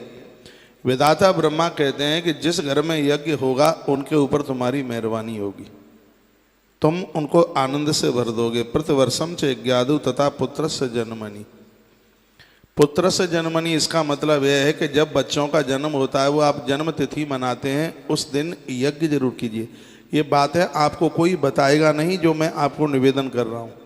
विधाता ब्रह्मा वास्तुदेव को कहते हैं कि जिनके घर में बच्चे हैं, संतान हैं, उनके जन्मदिन पर जो अपने घर में यज्ञ करेंगे उस घर में वास्तु कोई दोष नहीं रहेगा, उसके ऊपर तुम अति प्रसन्न होंगे। बच्चों का जन्मदिन मनाइए, लेकिन उसमें याज्ञिक कर्म कीजिए, उसमें मांगलिक कर्म कीजिए, इससे वास्तुदेव को प्रसन्नता होगी। विधाता ब्रह्मा ने ऐसा बोला।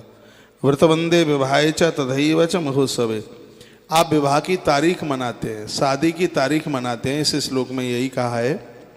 तो उस समय भी आप अपने घर में मांगलिक कार्यों के साथ में आप यजन कीजिए, हवन कीजिए, ब्राह्मणों को बुलाइए, संत गुरुजनों को बुलाइए, इससे वास्तु को शांति मिलती है, यह अति प्रसन्न होता है। जीर्णोद्धारे तथा सलन्यासे चैव विशेषता, वज्राग्नि दूषते भग्ने सर्प चांडाल विष्टते। देखो यहाँ लिखा है घर में तुम्हें सर्प दिखाई दे, पूजन कीजिए, वास्तु का पूजन कीजिए। घर में कोई पत्थर टूट के ऊपर से नीचे गिर गया, ऐसी कोई दिक्कत आई है, घर का कोई भाग टूट के नीचे गिरा है, उस समय विधिवत रूप से इस देव का घर में वंदन हो, पूजन हो। पूजा बहुत सरल है, इसमें कोई ऐसी बात नहीं है। जल का लोटा भर के रखिएगा एक पटे के ऊपर, और सामने एक सांपिन चांदी के बना करके रख दीजिएगा, उनका पूजन कीजिएगा। साधारण भाव से ही आप पूजा, शंकर जी का पुत्र है वास्तु, भगवान महादेव के मंत्र बोल दीजिएगा। कुछ नहीं आपसे आता हो तो पंचाक्षर मंत्र उसका आप जप कर लीजिएगा। लिखा है जीर्णोद्धारी तथा संन्यासे चई विशेषता, घर में कोई टूट फूट हुई है, कुछ चीज़ें आप तोड़ करके फिर बना रहे हैं, तो उसको वास्तु को वंदन कीजिए और उसका पूजन कीजिए। वज्रांगिनी दूसते भगने सर्प चांडाल विष्टता। घर में सांप निकला है, घर में कोई चांडाल व्यक्ति आया है, वास्तुदेव का पूजन कीजिए। यहाँ तो इसमें यह लिखा है कि यदि घर में कोई शराबी भी आया और आपको पता है कि ये व्यक्ति शराब पीता है, यहाँ इस ग्रंथ में लिखा है एक लोटे में गंगा जल लीजिएगा, आम का पत्ता डाल करके घर में छिड़काव कीजिए, इससे वास्तुदेव को शांति मिलती है। कोई शराबी, और जिस घर में ही शराबी रहते हैं परमात्मा ही बचाए। ये मत्स्य पुराण के माध्यम से जो मैं आपको ये वास्तु की बातें कह रहा हूँ, ये आपके बहुत काम में आएंगी। उल्लूक वास्ते, जिस घर में उल्लू का आगमन हुआ है, जिस घर में कबूतरों ने अपना डेरा बना लिया है, 7 रात्रौ, कबूतर 7 रात जिस घर में रुके हैं उसमें वास्तु दोष पैदा होता है। ऐसी जगह पर वास्तु को वंदन पूजन। मृगाद वासते रात्रौ गौ मार्जार विनांदते, गौ को मारने वाला व्यक्ति, गौ हत्या करने वाला व्यक्ति यदि आपके घर एक रात भी आके रुक गया है, उस घर में वास्तु दोष पैदा हो जाएगा। ये स्वयं भगवान विश्वकर्मा बोल रहे हैं, ये किसी और की बात नहीं है। स्वयं भगवान विश्वकर्मा बता रहे हैं, गौ हत्यारा, गाय को मारने वाला व्यक्ति एक रात भी आपके घर रुक के चला गया है तो घर में वास्तु दोष पैदा हो जाएगा। स्त्री की हत्या करने वाला, नारी की हत्या करने वाला व्यक्ति आपके घर में रुक के चला गया, ब्राह्मण हत्यारा कोई व्यक्ति आपके घर में रुक के चला गया है, घर वास्तु दोष से दूषित हो जाएगा। इसके लिए वर्ष में एक बार यज्ञ जरूर कीजिए, नहीं तो हर महीने में 2 बार यज्ञ की घर में यज्ञ करने की बात बताई गई है। 2 बार प्रदोष वाले दिन यज्ञ करने से, हवन करने से, जिस घर में लोग प्रदोष का व्रत करते हैं, प्रदोष व्रत ग्रंथ में लिखा है कि उस घर में किसी भी प्रकार का वास्तु दोष नहीं रहता। जिस घर में भगवान नर्मदेश्वर स्थापित हैं उस घर में वास्तु दोष नहीं रहता। जिस घर में भगवान श्री कृष्ण की स्थापना है उस घर में वास्तु दोष नहीं रहता। जिस घर में पूजा में, ये लिख लीजिएगा, सुपारी,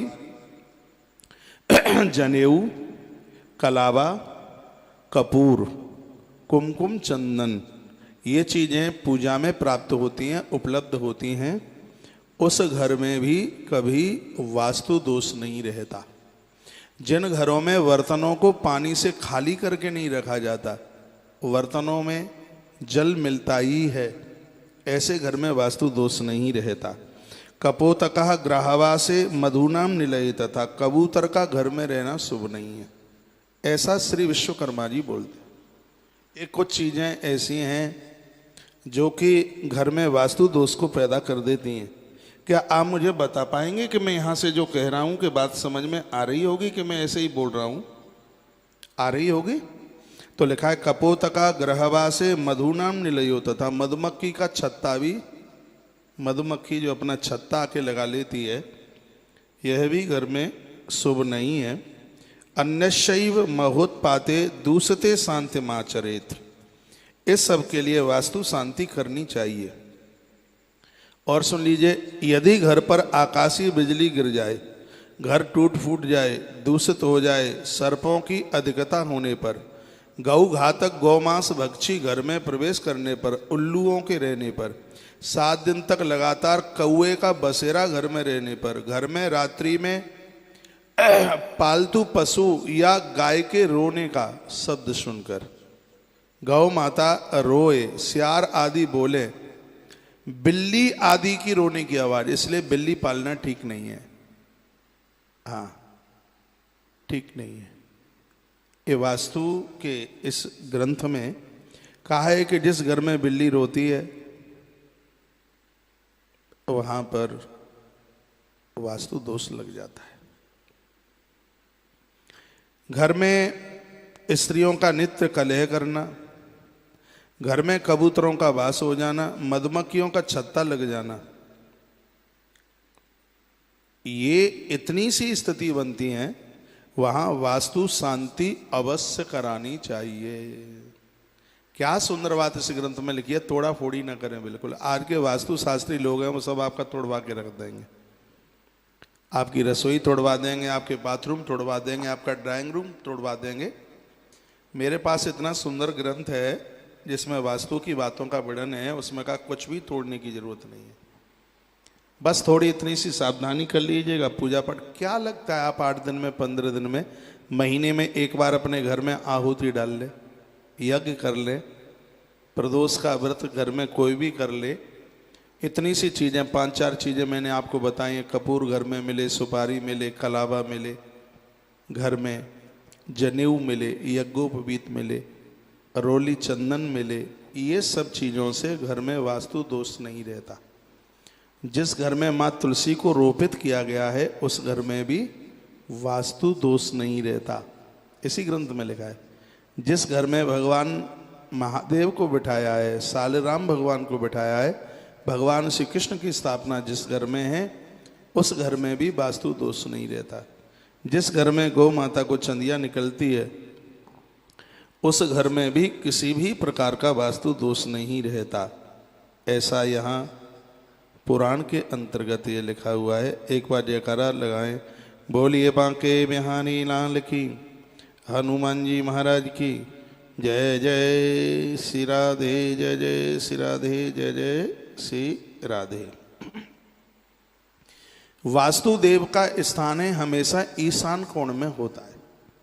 कभी भी आप धरती का पूजन करते हैं तो वो पूजन पूरब और उत्तर का जो कोना है, पूरब मान लिया जाए ये मेरे सामने, और उत्तर मान लो ये, तो उत्तर और पूरब का जो कोना है वो वास्तुदेव का स्थान है। कभी भी आप गृह निर्माण करते हैं या गृह प्रवेश करते हैं तो पूरब और उत्तर के कोने में इस देव की पूजा होती है। वो चीजें बताई गई हैं, सुन लीजिए। जमीन का चयन करना है, और ये कहकर आज मैं बात को विराम लूंगा। कैसी जगह पर आप मकान बनाएं तो उसका वर्णन किया है। अर्थात संप्रवक्ष्यामि लोकानाम हितकाम्यया, लोक के हित के लिए 4 तरह की जमीन बताई, 4 रंग की जमीन। श्वेता रक्ता तथा पीता कृष्णा वर्णानुपूर्वतः, सुगंधा ब्राह्मणी भूमि, रक्तगंधा तो क्षत्रियः, मधुगंधा भवेद वैश्या, मंदगंध्या च कनिष्ठकाः, मधुरा ब्रह्माणी भूमि, कसाया क्षत्रिया मता, अमला वैश्या भवेद भूमि, तितर्का कनिष्ठ प्रकीर्तितः। जमीन के भी 4 वर्ण हैं। ये धरती के भी 4 वर्ण हैं। ये ब्राह्मण वर्ण की है, ये क्षत्रिय वर्ण की है, और ये वैश्य वर्ण की है, और ये जमीन कनिष्ठ वर्ण की है। ये 4 रंग की है जमीन, 4 वर्ण की है। इसके 4 रंग हैं। सफेद रंग की है धरती, लाल रंग की है धरती, पीले रंग की है धरती, और सांवले रंग की है, काले रंग की है धरती। ये लिख लें, आपको द्वारा सुनने को नहीं मिलेगा। जिस धरती का रंग थोड़ा श्वेत है, ऐसी जगह पर मकान बनाया जाता है। वहाँ उस घर में रहने वाले लोगों की कभी बुद्धि तामसी नहीं होती, उस घर में कभी झगड़ा नहीं होता, उस घर में कलह नहीं होता, उस घर की कभी पाठ पूजा नहीं रुकती। ऐसे घर में संत महापुरुषों का सदैव आगमन होता रहता है। इस धरती को ब्राह्मण वर्ण की धरती माना गया है। 4 रंग की धरती पर 4 वर्णों का निर्माण करने का अधिकार है। ये बहुत अच्छी बात है। उसकी गुणवत्ता, ये बातें बड़ी अद्भुत बातें हैं। हम जैसे पागल कम ही मिलेंगे आपको ऐसी चर्चा करने वाले। हाँ, जो जहाँ जमीन में थोड़ा श्वेतपना है, थोड़ा सफ़ेद है, ऐसी धरती पर मकान बनाने से वहाँ रहने वाले लोग बुद्धिजीवी होते हैं। यहाँ जन्म लेने वाली संतान भी बुद्धिजीवी होती है, विचारक होते हैं। ऐसे घर में से लोग निकलने वाले लोग प्रखर बुद्धि वाले होते हैं। जिस जमीन का रंग सफ़ेद है तो ये बहुत बढ़िया है। ऐसी जगह पर बनाया गया मकान, श्वेत वर्णा है जमीन, तो वहाँ बनाया गया भवन वहाँ पूजा पाठ, कीर्तन, हरिनाम संकीर्तन, संत महापुरुषों का आना, ये सब लगा ही रहेगा। इस जमीन की ये महिमाएं हैं। तो ऐसी जमीन का चुनाव करें, श्वेत वर्ण है, पता लग जाता है, जानकारी। आप हमें खड़ा कर दीजिएगा, हम चारों तरह की जमीन बता देंगे। ये ब्राह्मण वर्ण की है, ये क्षत्रिय वर्ण की है, और ये वैश्य वर्ण की है, और ये कनिष्ठ वर्ण की है। ब्राह्मण वर्ण की जमीन श्वेत है, क्षत्रिय वर्ण की लाल है। क्षत्रिय के बच्चों को देखिए, आंख में लाल धागा होगा, हाँ, लंबी मूछ और आंखों में रक्त पनाना हो तो फिर वो क्षत्रिय का। तो रक्त वर्ण की जो भूमि है वो क्षत्रिय वर्ण की है। पीत वर्ण की जो भूमि है वो वैश्य वर्ण की है। सांवले वर्ण की भूमि है वो कनिष्ठ वर्ण की है। चारों वर्ण की जमीन पर चारों वर्ण के लोग मकान बना सकते हैं। चारों की अपने आप में महिमा है। तो आज मैं आपके बीच में जो बात रख रहा हूं वह है जो सफेद रंग की जमीन है, ब्राह्मण वर्ण श्वेत रंग। इस जमीन पर मकान बनाने से, भवन बनाने से वहां के लोग रहने वाले बुद्धिजीवी होते हैं। और बताया गया कि माटी को चख करके देखा जाए तो एक घी के स्वाद की होती है। जो सफेद रंग की जो मिट्टी है ब्राह्मण वर्णीय, इसका एक टुकड़ा आप मुख में डालेंगे तो ठीक उसका स्वाद घृत जैसा होगा, गाय के घी जैसा। गंध भी वैसी ही होगी, मीठी सी लगेगी खाने में। यहां पर बनाया गया भवन अपने आप में अति प्रभावशाली है। ऐसी जगह पर निर्माण किया गया भवन का किसी भी प्रकार की वहां बाधा नहीं आ सकती। इस घर में जन्म लेने वाले जो लोग हैं वो बुद्धिजीवी होंगे, ज्ञानी होंगे, विचारक होंगे। इसकी ऐसी महिमा है। विधाता ब्रह्मा बता रहे हैं, मनु जी महाराज को यही बात भगवान मत्स्य बता रहे हैं, मत्स्य नारायण। श्री मनु जी ने पूछा, भगवान आगे बताएं? आगे तो अब कल बताएंगे। आज आपने सफेद रंग की जमीन जिस पर बना हुआ भवन और आपको बुद्धिमता देगा, विद्वान बना देगा, ऐसी जमीन। कल की चर्चा में और 3 रंग की जमीन है, वह आप सुन पाएंगे। मकान बनाएं उससे पहले जमीन का परीक्षण करें, यह भी कल आप सुनेंगे। प्लॉट चौकोर होना चाहिए, आयताकार होना चाहिए, त्रिकोण होना चाहिए, बीच में ऊंचा होना चाहिए, बीच में नीचा होना चाहिए। इस ग्रंथ के माध्यम से ये तमाम बातें आपके बीच में रखूंगा। यदि आप सुनते रहे आपको कहीं इधर उधर भागने की जरूरत नहीं पड़ेगी। 10 बजे के प्रोग्राम के लिए भी ऐसी मोटी कॉपी बनाएं आप, कमाल हो जाएगा। ऐसी ऐसी बातें सुनने को मिलेंगी जो पूर्व में ना सुनी हो। अपने घर की बाधा को आप खुद दूर कर दोगे, ये मेरी पहल रहेगी। इसी बात के लिए रात्रि का प्रोग्राम आरंभ किया है। आज की बात को यहीं विराम दूंगा और आप सबको प्रणाम करूंगा। आप सब का जीवन मंगलमय हो, आपका घर भगवान का धाम बने, तुम्हारे घर का वास्तुदेव सदैव शांत रहे। भगवान महादेव और विधाता ब्रह्मा के चरणों में मेरी ऐसी प्रार्थना है। शुभ रात्रि। कल सुबह 11 बजे कथा में मिलते हैं। गरुण पुराण की कथा, अचंभित कथा हो रही है, आश्चर्यचकित कथा हो रही है। भगवान विश्वकर्मा स्वयं बता रहे हैं कि वास्तु पुरुष का जन्म किस प्रकार से हुआ। आप सबको यह पता भी नहीं होगा, जिस वास्तु की हम पूजा करते हैं तो इसको वास्तु ही क्यों कहते हैं, इसका जन्म किस प्रकार से हुआ। काय वास्तु शास्त्रम प्रवक्ष्यामि लोकानां हितकामया। लोक के देखिए, हमारे ग्रंथों में हर चीज है, कुछ भी ऐसा बकाया नहीं है। आज दूसरे देश हैं, वो तरक्की पा रहे हैं, वो संस्कृति हमारे देश की, हमारे यहाँ से ग्रंथों को चुरा करके ले जाया गया और उन लोगों ने उसको अपने प्रयोग में लिया। हम भारतीय लोग उनको भूलते हुए जा रहे हैं।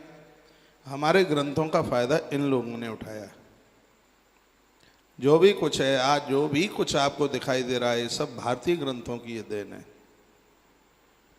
भगवान विश्वकर्मा वास्तु पुरुष की उत्पत्ति बताते हैं। जो आप ये वास्तु पूजा करते हैं वह उत्पन्न कैसे हुआ, उसकी उत्पत्ति कैसे। आज का टॉपिक बहुत बढ़िया है, जरूर सुनिएगा। कहा है वास्तु शास्त्रम प्रवक्ष्यामि लोकानां हित काम्या। वास्तु शास्त्र की मैं चर्चा लोक हित के लिए करता हूं, ऐसा भगवान विश्वकर्मा बोले। कहते हैं पुरा त्रेता युगे हासीन महाभूतम व्यवस्थितम स्वाप्यमानम शरीरेण सकलम भुवनत तथा। बात उस समय की है, उस युग में प्राचीन काल में एक बार ऐसा हुआ था, अंधकासुर और भगवान महादेव का घमासान युद्ध हुआ। इतनी जोर से युद्ध हुआ कि भगवान शंकर की पसीने की बूंद माथे की, भूत भावन भूतेशः, भगवान भूत भावन शंकर की माथे की जो बूंद है पसीने की है, वो जमीन पर गिरी। जैसे ही जमीन पर वह गिरी तो उसमें से एक विलक्षण पुरुष प्रकट हो गया। उसने बड़ी जोर से गर्जना की। ऐसा लग रहा था कि कहीं उत्पात ना हो जाए। उसने ऐसी भयंकर गर्जना की तो सब ब्रह्मा जी के पास पहुंचे देवता। ब्रह्मा जी से कहा कि ऐसी ऐसी बात है। माँ कुर्वन्तु भयम देवा विग्रहीत महाबलम। इतना बड़ा महाबली ये पुरुष कहाँ से प्रकट हुआ है? ये तो सबको समाप्त कर देगा। निपात्य इसको कैसे क्या करें? भगवान विधाता ब्रह्मा ने कहा इसको आप सब मिलकर के इसको काबू में कीजिएगा। तो संपूर्ण देवताओं ने भगवान महादेव के ललाट के पसीने से प्रकट होने वाले इस पुरुष को नीचे अधोमुख कर दिया। वो जमीन की तरफ बैठ रहा था और जितने भी देवता थे वो सब इसकी पीठ के ऊपर जाके बैठ गए। माँ कुर्वत्तु भयम देवा विग्रहोते न महाबलम निपात्य दो मुखम भूमौ निर्वशंका भविष्यतः। उसका मुख नीचे की तरफ किया और वह उसको अधोमुख कर दिया, यानी अर्थात उसको चित्त लिटा दिया। इसे सब मिलकर के पट्ट कर दें तथा शंका रहित हो जाएं, विधाता ब्रह्मा कह रहे थे। चित्त से पट्ट कर दें। सब देवता मिले और उसको चित्त से उसको पट्ट कर दिया। बैठ गए इसकी पीठ के ऊपर। देवता ततस्तौ क्रोध संतप्त गृहीत्पातै महाबलम विनक्ष मदो वक्त्रम स्था तत्रैव से सुराहा। सब उसकी पीठ के ऊपर बैठे हैं। विधाता ब्रह्मा ने कहा देवताओं, इसकी पीठ को तुमने अपना भाग बनाया है, रहने का स्थान बनाया है, और इसको देख करके मुझे लग रहा है कि संपूर्ण सृष्टि के जितने भी मकान हैं, मंजिलें हैं, वो सब इसके पृष्ठ भाग पर वो खड़ी होंगी। मैं इसको एक नाम देता हूँ, इसका नाम होगा वास्तु। बहुत ध्यान सुनिएगा। वास्तु पुरुष का प्राकट्य भादों कृष्ण पक्ष की तृतीया को दिन शनिवार के दिन हुआ है। कृतिका नक्षत्र था उस दिन। व्यतिपात योग था। ब्रह्मा जी ने जगत कल्याण के लिए भगवान महादेव के माध्यम से इस वीर पुरुष को प्रकट किया। ये ब्रह्मा जी ने ही किया। वास्तु पुरुष की ब्रह्मा जी से प्रार्थना। जो वास्तु पुरुष प्रकट हुआ उसने ब्रह्मा जी से प्रार्थना की, चराचरमिदं सर्वं त्वया सृष्टम जगत प्रभु। हे प्रभु, आप जगत की सृष्टि करते हैं, बिना अपराधेन च माम पीड़यन्ति च सुरावृषम। ये मेरे बिना अपराध के ये देवता मुझे कष्ट क्यों दे रहे हैं? मेरी पीठ पर बैठे हैं, ये मुझे क्यों कष्ट दे रहे हैं? मैंने अपराध क्या किया है, मुझे आप ये बता दीजिए। वास्तु पुरुष ने कहा, हे जगत कर्ता, आपने संपूर्ण चराचर जगत को रचा है तथा मेरी भी रचना की है, तो फिर ये देवता सब के सब मिलकर ये मुझे इतना कष्ट क्यों दे रहे हैं? मेरी पीठ पर क्यों बैठ रहे हैं? ब्रह्मा जी ने वरदान दिया, कहा वरम तस्मै ददौ प्रीतो ब्रह्मा लोक पितामह ग्रामे वा नगरे वापि दुर्गे वा पतने पिबहा प्रसादे वा प्रियापाम च जलोत्थाने तथैव च यस्वान् पूर्वयेत मर्तो मोक्षा वास्तु नरस्य वै आश्रियमृतमाप्नोति विघ्न तस्य पदे पदे वास्त पूजाम कुर्वाणस्तत्हारो भविष्यति। जो भी कोई नल प्याऊ बनवाएगा उसमें तुम्हारी पूजा होगी, मकान बनवाएगा, जीर्णोद्धार कराएगा, मठ मंदिर देवालय बनेंगे, गांव वसाए जाएंगे, दुर्ग किले बनाए जाएंगे, उसमें पूजा सबसे पहले तुम्हारी होगी। पौधशाला, पानी की टंकी, नल जल, जलाशय, उद्यान आदि के जो भी निर्माण हैं उसमें सबसे पहले तुम्हारी पूजा होगी। और विधाता ब्रह्मा कहते हैं ऐसा भवन बनाया गया है जिसमें तुम्हारी पूजा नहीं, ऐसा प्रवेश किया गया भवन में जिसमें तुम्हारी पूजा नहीं है, ऐसे आवास मकान में रहने वाला व्यक्ति निर्धन हो जाएगा। ये विधाता ब्रह्मा बोल रहे हैं। मत्स्य पुराण की श्लोक पद्धति का यहाँ वर्णन किया गया है। कभी आप देखते होंगे लोग घर के बाहर बहुत आराम से रहते हैं, लेकिन घर में आते ही, अंदर प्रवेश करते ही उनके मस्तिष्क के ऊपर ऐसा वजन सा, ऐसा भारीपन सा हो जाता है। कभी आपने किन्हीं से सुना हो, अनुभव किया हो, विधाता ब्रह्मा ने कहा जो इन शुभ कार्यों में, निर्माण कार्यों में आपकी पूजा नहीं करेगा, आपका आह्वान नहीं करेगा, वो व्यक्ति चैन से नहीं रह पाएगा। ये विधाता ब्रह्मा ने कहा। इतनी जगह पर तुम्हारा पूजन जरूर होगा, ये विधाता ब्रह्मा बोले हैं। ये आप लिख भी सकते हैं कौन कौन सी जगह हैं जहाँ वास्तु की पूजा होती है। इतुक्तान तथे सद्यो देवो ब्रह्म विदाम्बरः वास्तु पूजा प्रकुर्वीत ग्रहारंभे प्रवेशने। ग्रह का चाहे निर्माण आप आरंभ कराएं तब वास्तु की पूजा, और उसमें आप प्रवेश करें तब भी वास्तु देव की पूजा होनी चाहिए। प्रतिवर्षम च यज्ञादु तथा पुत्र से जन्मनि। पुत्र का जन्म होता है, वास्तु की पूजा वर्ष में एक बार आपके घर में वास्तुदेव की पूजा होनी चाहिए। जिस घर में यज्ञ होते हैं उससे वास्तुदेव बड़े प्रसन्न होते हैं। क्या सुंदर बात कही है। वेदाता ब्रह्मा कहते हैं कि जिस घर में यज्ञ होगा उनके ऊपर तुम्हारी मेहरबानी होगी, तुम उनको आनंद से भर दोगे। प्रतिवर्षम च यज्ञादु तथा पुत्र से जन्मनि।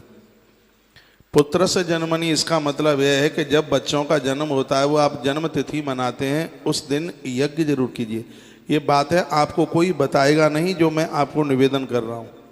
विधाता ब्रह्मा वास्तुदेव को कहते हैं कि जिनके घर में बच्चे हैं, संतान हैं, उनके जन्मदिन पर जो अपने घर में यज्ञ करेंगे उस घर में वास्तु कोई दोष नहीं रहेगा, उसके ऊपर तुम अति प्रसन्न होंगे। बच्चों का जन्मदिन मनाइए, लेकिन उसमें याज्ञिक कर्म कीजिए, उसमें मांगलिक कर्म कीजिए, इससे वास्तुदेव को प्रसन्नता होगी। विधाता ब्रह्मा ने ऐसा बोला। व्रतवंदे विवाहे च तथैव च महोत्सवे। आप विवाह की तारीख मनाते हैं, शादी की तारीख मनाते हैं, इस श्लोक में यही कहा है। तो उस समय भी आप अपने घर में मांगलिक कार्यों के साथ में आप यजन कीजिए, हवन कीजिए, ब्राह्मणों को बुलाइए, संत गुरुजनों को बुलाइए, इससे वास्तु को शांति मिलती है, यह अति प्रसन्न होता है। जीर्णोद्धारे तथा सलन्यासे चैव विशेषता वज्राग्नि दूषते भग्ने सर्प चांडाल विष्टते। देखो यहाँ लिखा है घर में तुम्हें सर्प दिखाई दे, पूजन कीजिए, वास्तु का पूजन कीजिए। घर में कोई पत्थर टूट के ऊपर से नीचे गिर गया,